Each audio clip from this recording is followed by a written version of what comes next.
before we went for the break, Martin, we're looking at the gainers. And there's an interesting name that has just come out, East African Cables, up 21% in the quarter. What's happening there? Is there some exciting story there? The exciting story is debt restructuring. Debt restructuring. Yeah. Okay, tell us. So they restructured the parent, that is Transansary and also Cables, restructured some of the debt. Remember, both companies have actually been struggling with debt repayments and the liquidity. Okay, so this is East African Cables and Transansary. Precisely. And East African Cables is owned by Transansary. Yes. All right. Parent company is Transansary. Okay. So basically, locals took contracting views actually of both, because one went up. How many? What percent? 15.6%. 15.6. Okay. While the Transansary on the other hand was down 22%. Wow. Why was that? Okay, that's a different sentiment from the market. Exactly. So Cables was up 21% in the quarter, yeah. and Transansary down 22%. So Yeah. is there something to look at Transansary? Could it actually do what Cables has done? Well, Cables are done.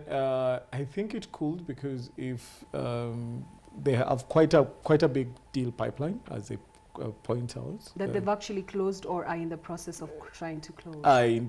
They haven't done an investor briefing yet. It's Yes. just relying on what basically they release out to the media. Okay. But that restructuring will actually free up quite a lot of cash flow that should help them now to close up more deals. I thought you'd say another special dividend. No, I don't see anything. Okay, fair enough. Soon, yeah. Let's look at the top decliners, and we have that is chart number 3 from our data team. Kenya Power looks like the very interesting one. I mean, there's Kenya Airways that was down 35.8%. Again, this more or less expected. But Kenya Power is there down 24.9%. What's happening with Kenya Power? I have to take a sigh. I don't know if that's a good sign. Please be careful before the lights go out. Good sign, because Kenya Power, to me, it's struggling with from several fronts. Number one, it's the IPPs that they are signed. They've already independent power purchase agreements. Okay. Yes. Remember, those ones are usually 25-year agreements. Yes. And they've been, they've already, this year they issued, last quarter they issued the profit warning, which we more or less expected that will not happen, because now there's two power generating companies that are onboarded. Right now, the focus is to go towards more renewable. But the unfortunate bit about our Kenya power sector is that on the supply side, we have so much supply than the demand side. Okay. So they're signing up all these contracts, yet on the other end, they're not able to. Oh, that's very interesting, because what you're saying is KenGen is not doing as badly as Kenya Power, because KenGen has an automatic buyer for its power. And its revenues are guaranteed. Yes. But Kenya Power's revenues are not guaranteed. They're and not it's getting... Precisely. Okay. And remember here, and it's such, for lack of a better word, it's energy sector is very... It has also the political component. Remember the issue about they want to increase tariff, because Kenya Power wants to go ahead and increase tariffs to make sure that they are able to go ahead and cushion their bottom line and the like. But to cushion their bottom line and investors for that matter. But on the government front, it's like, no, you cannot charge more, you can't charge more. And then when it comes to IPPs, they don't have more or less a say on what happens to the IPPs. Wow. We saw the acting MD, that is Jared Otieno, saying that there are no more IPPs to be signed. But that I saw, if my memory is right, the regulator, Energy Petroleum, did say, regulatory authority, say that that's not their say per se. Yes. So you should see that push and pull. That's a very interesting one, because it feels like Kenya Power is in a space where it has to have commercial engagements with the suppliers of its core commodity, but then it's not allowed or given the leeway to have a commercial engagement with the buyers. Of its, so it can effectively just be running at a loss, and the loss depends on who's actually out there and what stakeholders are really saying. Precisely. Wow. And when you look at probably the light at the end of the tunnel might be if the IPPs, the IPPs for the diesel power generating companies, when they elapse. If they elapse, then, but in 25 years. No. Probably they were signed. No, we can say 25 years now. Probably they were signed 2000 or 2001. All right. So I'm just saying, like, give or take another 10 years or so, they expire. Then you should. Okay. And if they're not being onboarded once more, because it's still a political angle. No, Martin, you don't sound very excited about Kenya Power. No, okay, there's another interesting, Kenya Re Insurance, also down 23%. Sorry. Just one second. The thing about Kenya Power is that it started taking a beating prior to 2017, and foreign investors had actually noticed by 2017, early 2017, so they started selling the name. When it was still 16 shillings, 17 shillings. Because today it's 2.9 shillings, about 3 shillings. Yes. Okay. Yes. Interesting. So by the time actually they're releasing, because remember 2017 due to the elections, those costs that were. Yes, and there was a conversation. I mean, there was a lot of political noise around this particular name. Precisely. Wow. But the foreign investors pursued that and sold a lot of that stock that so time. Sad. No, it's the local investors. Yeah, it's the local investors who got burnt. Well, yes. Let's see. The other interesting one, Kenya Re is now at 2.89, and that's down 23%. Yes. Is there anything, how low can it go? I mean, because it's very interesting. On one end, you do hear that there is an opportunity in the insurance business. They are guaranteed of some of the business that they actually get as a reinsurer in Kenya. Why has it been punished this much? Honestly speaking, I haven't checked into the insurance sector, so it's just okay. I'll just this one I'll be just I'll dig in deeper to find out what but exactly. Actually, from your report, it does look like it's actually foreigners who are selling into this out of this. Out of this stock. Yeah. Okay, interesting. Then now we can look at the top movers, and our graphics team can put up graph number 4. But before we go to the top movers, we also have a Flame Tree Group there down 19%. I&M down 18% in the third quarter. Bamburi Cement down 17.9% in the third quarter. Is there anything interesting out of the ordinary that we need to pay attention to with this three counters? Bamburi, yeah. Okay. Bamburi released their full year. You saw how the numbers are really.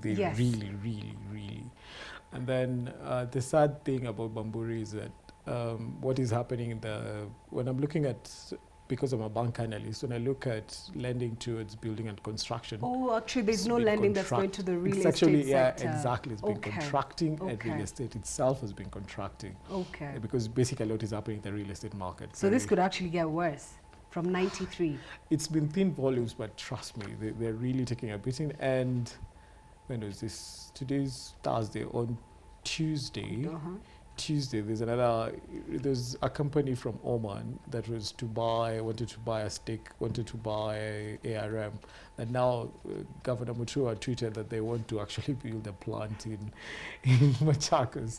So you should see Resut, actually, that's the company. Okay, Resut. Yeah. So they're no longer buying at River Mining Assets, they're going to start afresh. At River Mining Assets were already bought off by National Cement. Okay. So these guys are going to put up another cement factory. No, we don't know if it's a grinding, it's a grinding plant. It could potentially be a grinding, because the limestone deposits, I don't know how available they are in Machakos. I know I have heard of them in Kitui. In Kitui, yes. Okay. Yeah. So okay, that's interesting. Exactly. So you see, that's another competitor coming to the door. So, Bamburi. Wow. Okay, so what you're saying is the losers are losing because it's justified for them to lose. The fundamentals, and I can't see that there's any recovery in any of them. I mean, we're about to come to the end of our show, but I'd like us to just quickly go through the top movers. So you have Safaricom there with... it's up 23% year to date. In the quarter, it was down 2%, but it was the top traded stock. Is there anything that's happening there? Could this minus 2.1% correct? Do you expect added volumes trading in this stock, especially because fourth quarter they will be reporting their numbers, half-year numbers? Yes, we should see activity. Actually, foreigners have been very bullish about it. If you notice, it's the one that has attracted the highest inflows. Okay. It's almost 20 billion. 20 billion. $20 million rather. Okay. The fourth quarter, we did an analysis of Fuliza. We saw how big Fuliza is. How big is Fuliza? Whoa. I need to take credit.